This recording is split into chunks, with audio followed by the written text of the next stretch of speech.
Then one day the music stopped. The birdsong faded. The wind was quiet. The rain fell without a sound. The world was silent, and it felt wrong. Empty.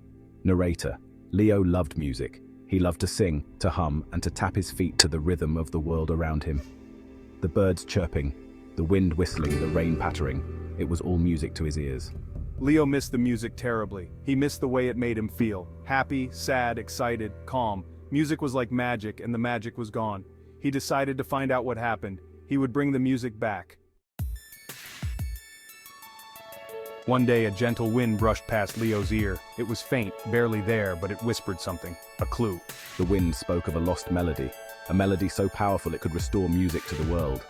It also whispered of a map, hidden in an old, forgotten book. The book, the wind said, was in the attic of Leo's own house. Leo ran home as fast as he could. He raced up to the dusty attic. He found the book. It was old and covered in cobwebs. And inside, I found it. A map.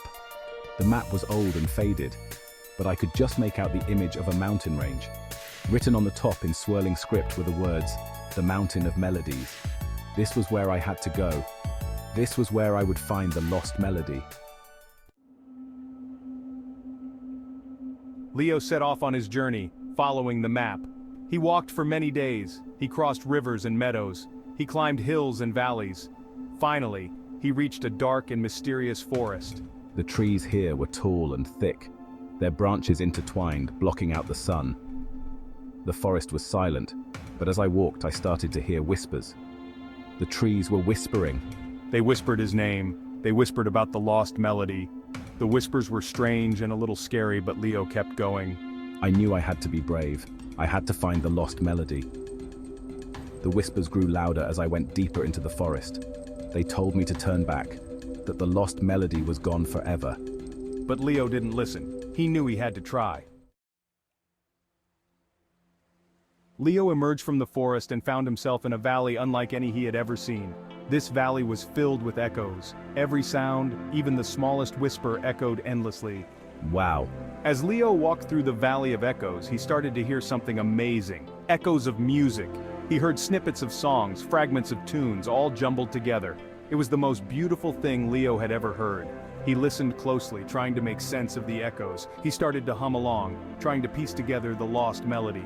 It was like a puzzle, a musical puzzle, and Leo was determined to solve it. After what felt like days, Leo finally reached the other side of the valley. Standing tall in the distance was the Mountain of Melodies. It was even more majestic than Leo had imagined. The peak of the mountain seemed to touch the sky. This climb won't be easy, but I can't give up now. Leo started to climb, the echoes of music guiding him upward. The climb was long and difficult. The path was steep and rocky, but Leo didn't give up. He knew the lost melody was waiting for him at the top. He had come so far. As he climbed, the echoes of music grew stronger, clearer. Leo could almost hear the complete melody now. He was so close, he could feel it. He just needed to reach the top. Finally, exhausted but exhilarated, Leo reached the peak of the Mountain of Melodies. There, bathed in a warm, golden light, was a single delicate flower. And from this flower flowed the most beautiful melody Leo had ever heard. This is it. Leo closed his eyes and listened to the melody.